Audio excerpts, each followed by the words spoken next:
I'm Conor McCullum, the head chef at Unalome by Graeme Cheevers in Glasgow.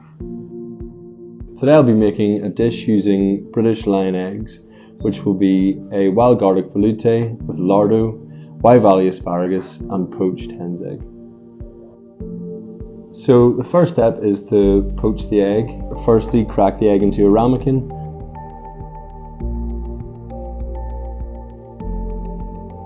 Drop it gently into the water and cook for 2 to 3 minutes until soft. We use British lion eggs because they are guaranteed to be safe to be served runny to all of our guests. The next step is to blanch our Wye Valley asparagus.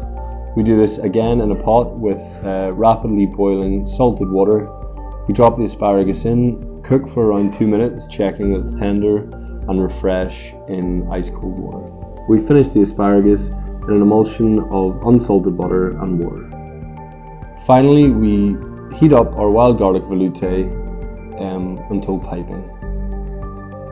To plate the dish, firstly we start with our poached hen's egg, which we've seasoned with black pepper and salt.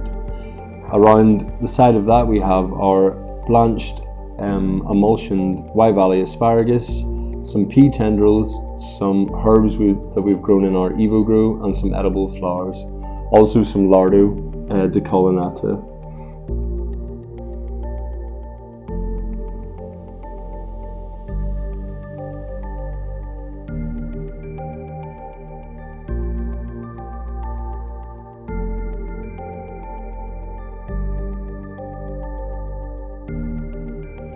Tableside we pour our wild garlic velouté and finish with a herb oil.